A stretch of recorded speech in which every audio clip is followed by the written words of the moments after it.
कथा दोनों को जरूरी है, छोटे छोटे बच्चों को भी कथा सुनवाओ। कथा बहुत अच्छी औषधि है, हृदय को परिवर्तित कर देती है कथा। संसार का कोई डॉक्टर नहीं है जो हृदय को परिवर्तित कर सके, एक भगवान की कथा है जो हृदय को परिवर्तित कर सकती है। कथाएं जरूर सुनो। आज का समाज, आज की युवा पीढ़ी कथाओं से वंचित है, इसलिए परेशान है। शंकर जी माता सती को लेकर कथा सुनाने गए। एक बार त्रेता जुग माही, शंभु गए कुंभज ऋषि पाही, संग सती जग जननी भवानी, पूजे ऋषि अखिलेश्वर जान। एक बार शंकर जी गए और अगस्त जी के पास खूब प्रेम से अगस्त जी ने कथा सुनाई। कथा किसकी? राम की। जब कथा पूरी हुई तो अगस्त जी ने विदा किया। शंकर जी जब गए उस समय राम सीता माँ को, वो त्रेता युग था, त्रेता युग में शंकर जी ने कथा सुनी। अच्छा, कथा सुनी तो कथा का फल क्या है? भगवान का दर्शन। तो शंकर जी को भगवान राम का दर्शन हुआ। उस समय राम जी किस हाल में थे? सीता के वियोग में। राम जी को सीता माँ का वियोग क्यों हुआ? रावण ले गया सीता माँ को। तो राम जी सबसे कह रहे हैं, हे सीता कहाँ हो? हे खग मृग हे मधुकर श्रेणी, तुम देखी सीता मृग नयनी, हे सीता कहाँ हो? राम जी सबसे पूछ रहे हैं सीता कहाँ हो? तो शंकर जी ने कहा, जय हो प्रभु, जय जय जय सच्चिदानंद जगदीशा, आप सच्चिदानंद भगवान हैं। और आप लीला ऐसी कर रहे हैं, बताओ, जैसे आपको कुछ पता ना हो। पत्नी को ऐसे ढूंढ रहे हैं जैसे कोई आम सामान्य व्यक्ति अपनी पत्नी के लिए पागल हो, कामी। राम जी ऐसे पागल है। शंकर जी ने प्रणाम किया, जय हो प्रभु, आप तो मर्यादा पुरुषोत्तम है। पर माता सती को बात लगी। शंकर जी से कहा, आपने प्रणाम क्यों किया? शंकर जी बोली, ये भगवान है जिनकी अभी अभी आपने कथा सुनी है। सती माँ को संदेह हो गया, ये भगवान नहीं है। क्यों? बोले, भगवान होते तो खुद की पत्नी कहाँ है पता ना लगा लेते कि मेरी पत्नी को रावण लेके चला गया है। इन्हें तो कुछ नहीं पता, ये भगवान नहीं है। शंकर जी ने बहुत समझाया, पर माता सती, अच्छा बताओ, राम भगवान है या नहीं? जोर से। तो फिर राम को क्यों नहीं पता लगा कि मेरी पत्नी कहां चली गई? आप बताओ, क्यों नहीं पता लगा? राम यदि भगवान है तो भगवान को सब पता होना चाहिए। फिर वो पागलों की तरह रोए क्यों? ये 10वें वाले भैया बताओ, क्यों रोए राम जी पागलों की तरह? बैठे बैठे हाँ, रावण को खोज रहे थे तो भगवान को तो सब पता होता कि रावण कहाँ है, सीता कहाँ। तो ये पागलों की तरह राम जी रो काहे रहे? हे सीता, हे सीता, क्यों रो रहे हैं?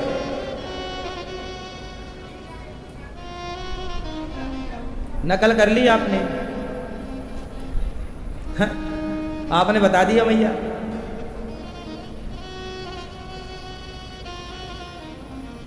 क्यों भैया? राम जी को पता क्यों नहीं लगा कि मेरी पत्नी कहाँ है? आपसे पूछ रहे हैं। लीला कर रहे हैं। क्या लीला है ये? जब राम जी को पता है कि मेरी पत्नी रावण ले गया है तो फिर ऐसी लीला काहे कर रहे हैं? हाँ बताओ।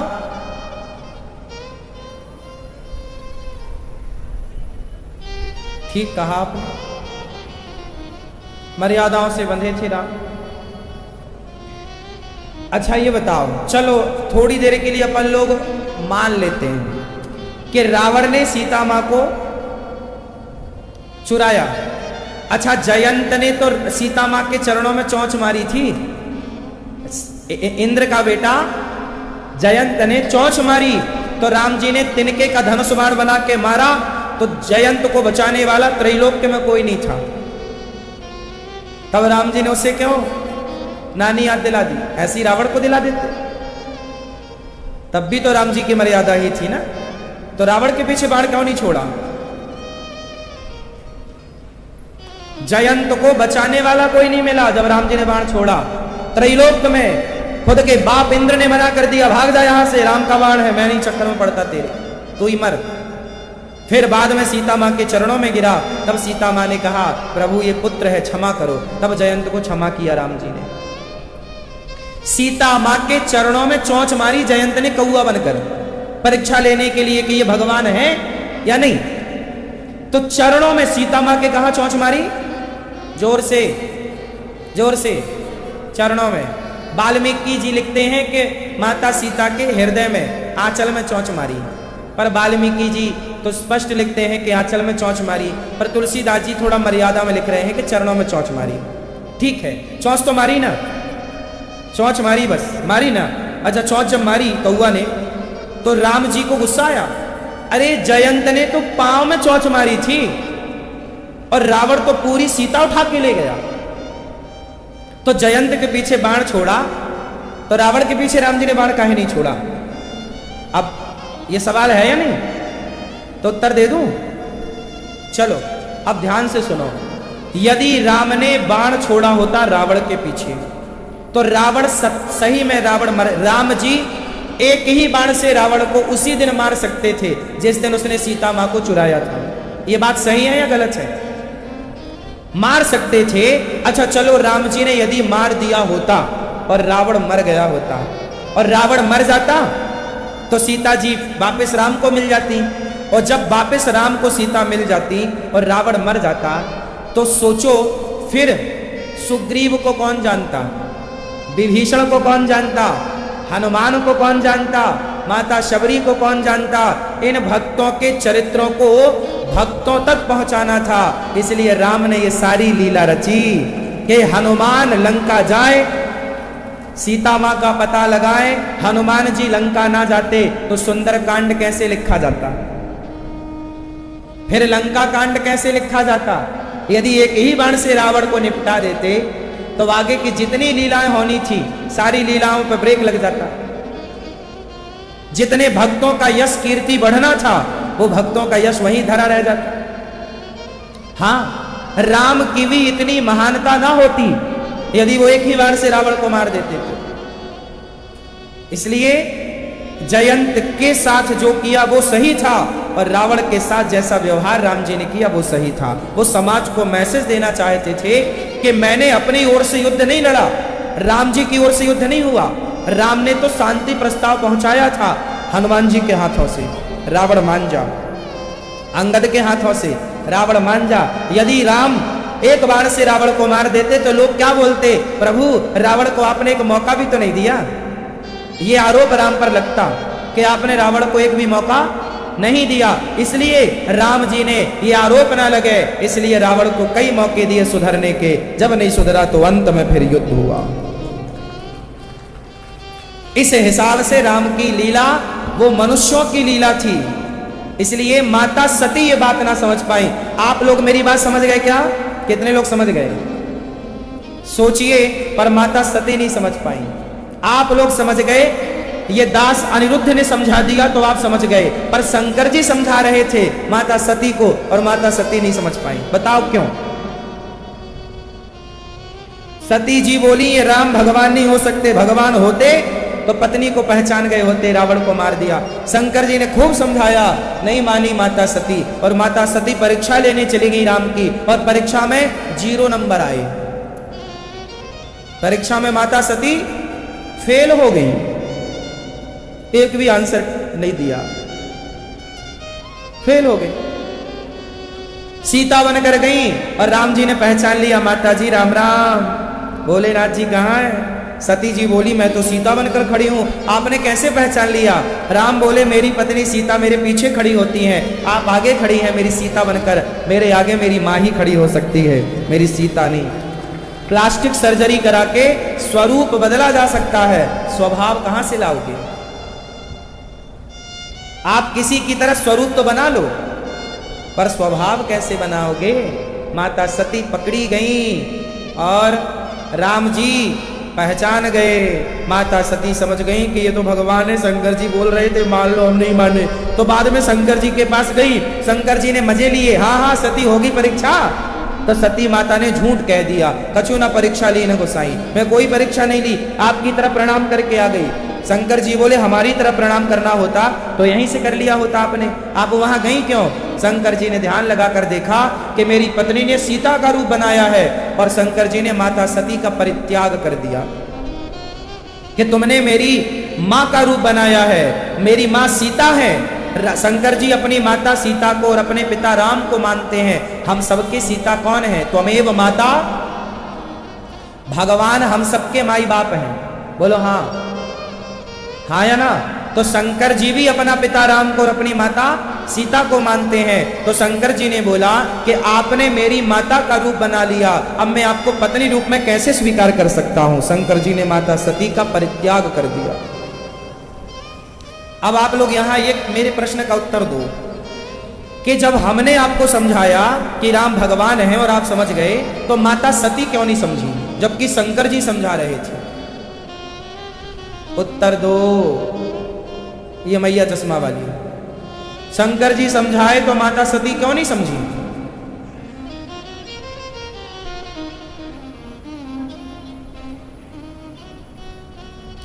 ये भैया चश्मा वाले क्यों नहीं समझी माता सती? पीछे वाली मैया,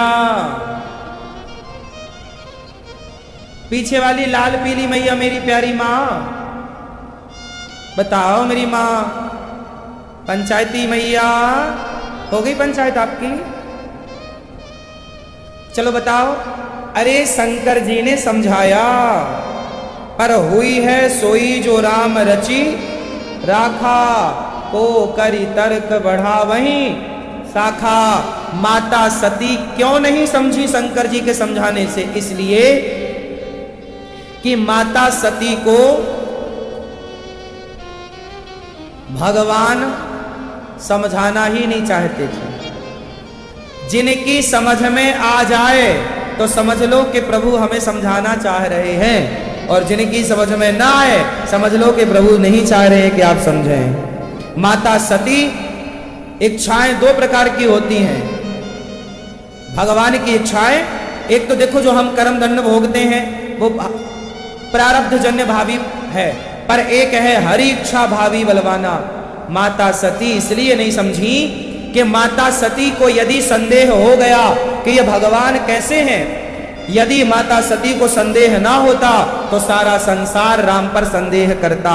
इसलिए सती का संदेह होना अच्छा था कि सती माँ को संदेह हो गया तो समाज के सामने ये बात जग जाहिर हो गई कि राम भगवान हैं। वरना सारे लोग ये सवाल करते कि राम भगवान थे तो सीता चोरी हुई तो रावण को सीता को क्यों नहीं पता लगाया कि कहां?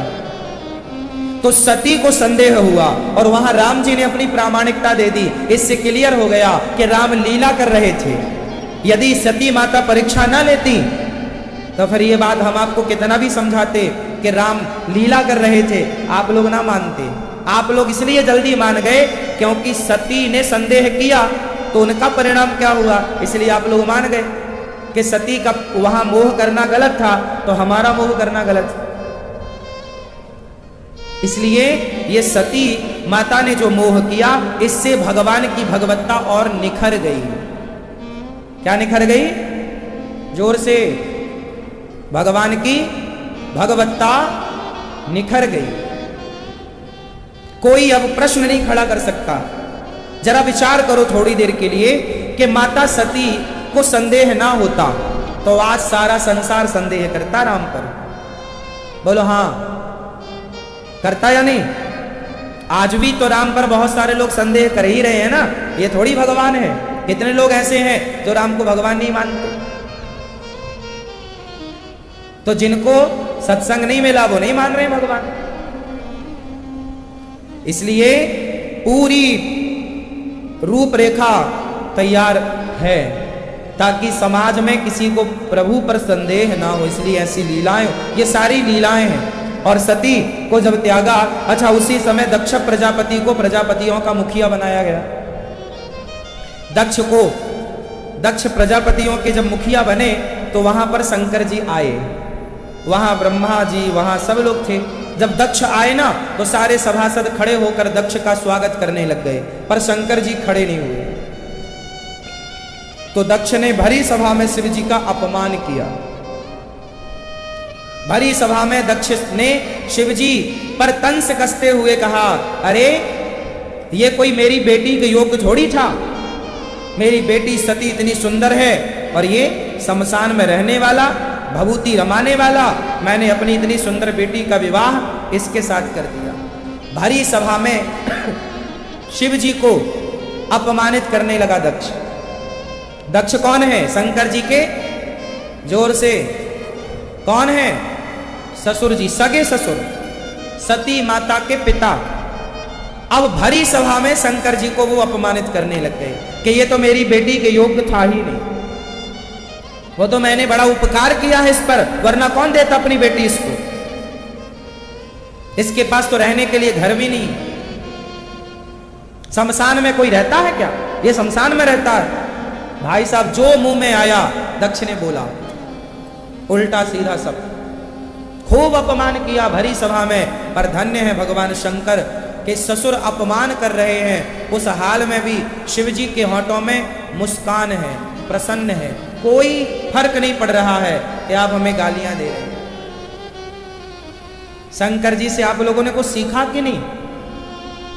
शंकर जी कर्पूर गौरम करुणावतारम संसार सारम भुजगेन्द्रहारम सदा वसंतम हृदयारविंदे भवम भवानी सहितम नमामि। कर्पूर गौरम करुणावतारम। शंकर जी कौन है? करुणा की मूर्ति। शंकर जी कौन है? करुणा की मूर्ति। कौन है? जोर से, जोर से, करुणा है। अब शंकर जी करुणा के अवतार हैं और वो दक्ष की गाली। अच्छा ये बताओ, आपको कोई गाली देता है तो आप क्या करते हैं? आप भी पलटकर गाली देते हैं। जरा विचार करो कि दक्ष ने गालियां दी शंकर जी को, यदि शंकर जी ने भी गालियां दे दी होती दक्ष को, तो फिर शंकर जी में और दक्ष में अंतर क्या रह जाता? इसलिए दुष्ट अपनी दुष्टता नहीं छोड़ता तो सज्जन को अपनी सज्जनता नहीं छोड़नी चाहिए। कोई आपको गाली दे रहा है तो वो उसका परिचय है, अब आप उसके साथ जो व्यवहार करेंगे वो आपका परिचय होगा। हाँ या ना?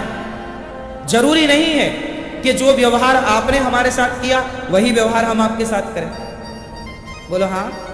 कुत्ता हमें देखकर भौंकता है, तो क्या हम भी अब कुत्ते को देख के भौंकें? तूने हमें देखकर भौंका, क्यों? कुत्ता जब आपको देखकर भौंकता है, आप में से कितनों को कुत्ते ने देखकर भौंका है कभी ना कभी? मैया, काय में हाथ उठा रही हो? क्या पूछा हमने? आपको देख के भौंका है? कभी भौंका ना? हाँ। क्यों भौंकता है अच्छा कुत्ता आपको देखकर? अच्छा ये बताओ फिर आपने क्या किया कुत्ते के साथ? हाँ, भाग गया। आपने भी नहीं भौंका उसको देख के, भाव भाव। जब कुत्ता आपको देखकर भौंकता है तो क्या आप भी कुत्ते को रिप्लाई देते हैं? उत्तर दो, हाँ या ना? अरे कुत्ता का स्वभाव है भौंकना, हम थोड़ी उसकी तरह भौंकेंगे। ऐसे समाज में कुछ लोग होते हैं जो आपको उल्टा सीधा बोलते हैं, आपको गालियां देते हैं, आप पर बेवजह क्रोध करते हैं, तो उनका स्वभाव वैसा है, आप अपना स्वभाव उनकी तरह क्यों बना रहे हैं? वो उनका स्वभाव है, वो उनका परिचय है। कुत्ते का परिचय है भौंकना, तुम्हारा परिचय है शांत रहना। अपने रास्ते चलो, भौंकता है भौंकता रहे। ऐसे कोई भी आपको गालियां दे तो समझ लो ये कुत्ता है। अब कहां तुम कुत्तों के मुंह लगोगे? हमारे यहां कहावत भी तो है ना, कुत्तों के मुंह नहीं लगते। कुत्तों के मुंह क्या मतलब हुआ? कुत्तों के मुंह क्या लगे? अभी भौंक रहे हैं, भौंकने दो। आप हमें गालियां दे रहे हैं तो हम क्या दें आपको ना? आप हमें गालियां दे रहे हैं तो हम भी आपको गालियां देने लग जाएं, तो फिर आप में और हम में अंतर क्या रहा? इसलिए आपका संस्कार है जो आप कर रहे हैं, हमारा संस्कार है जो हम कर रहे हैं। आपकी तरह हम, अच्छा दुनिया आपको गालियां क्यों देती है? अच्छा बताओ, उत्तर दो। लोग आपको गालियां क्यों देते हैं? इसलिए ताकि वो चाहते हैं कि आपको वो गुस्सा दिलाएं और आप गुस्से में आ जाएं।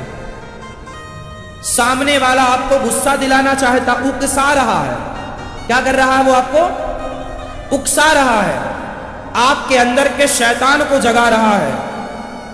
इसलिए किसी दूसरे की उंगली करने से आपके अंदर राम भी हैं और रावण भी है।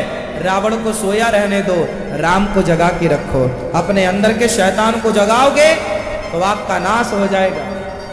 ये जो क्रोध है ना, बेवजह का, ये क्रोध नाश कराता है।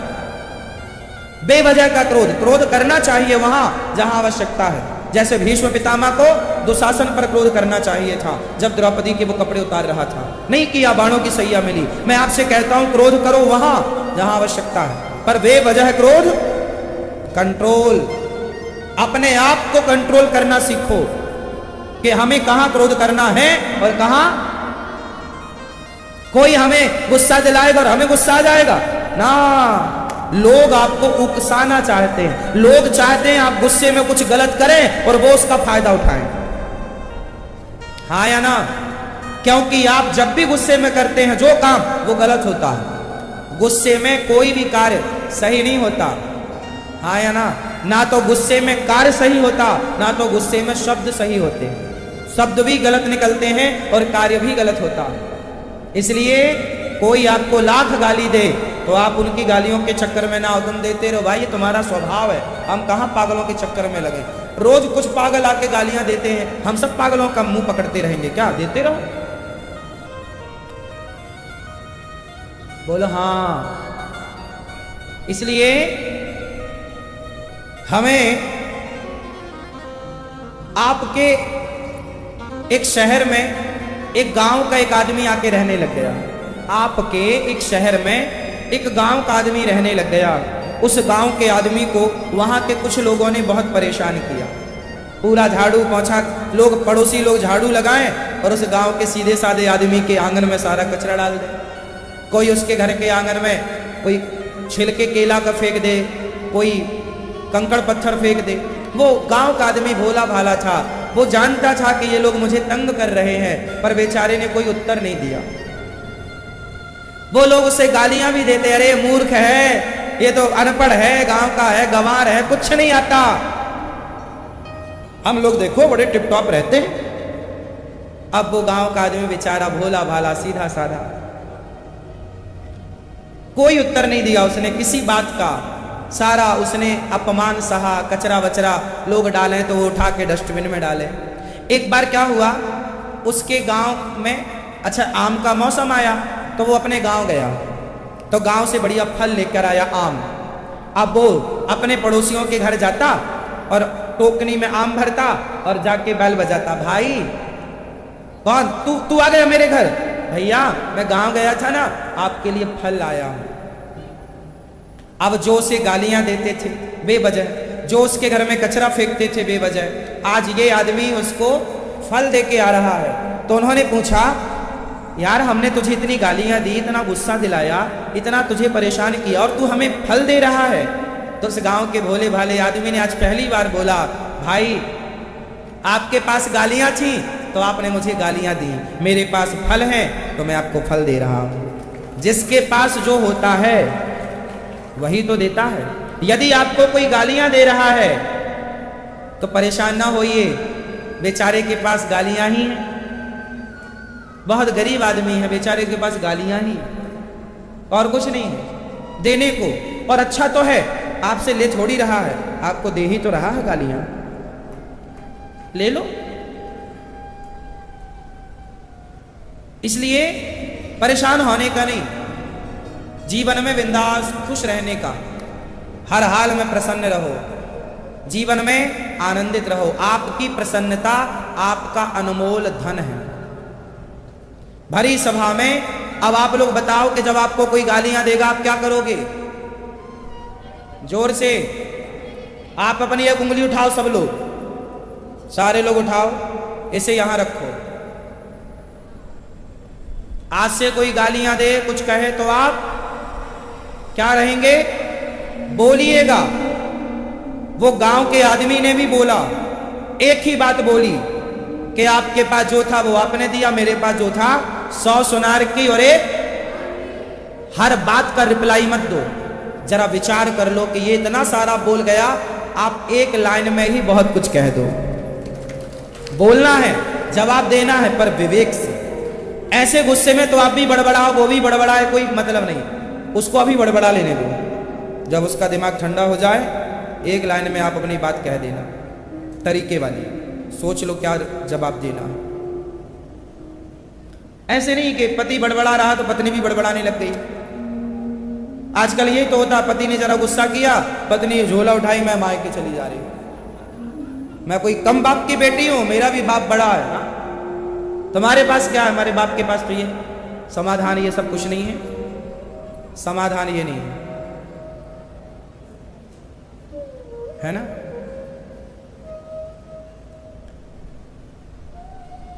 क्रोध आग से, अच्छा आग को बुझाना हो तो आग से आग को बुझाएंगे या आग को पानी से बुझाएंगे? क्या आग से आग बुझेगी?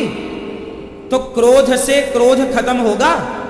पत्नी ने क्रोध किया और पति ने भी क्रोध किया, पति ने क्रोध किया, पत्नी ने भी, अरे भाई साहब, बेटे ने क्रोध किया तो बाप ने भी। क्रोध से क्रोध कभी समाप्त नहीं होता। यदि सामने वाला क्रोध में है तो आप शीतल बन जाओ, शीतल जल लेकर खड़े हो जाओ, शांत रह लो।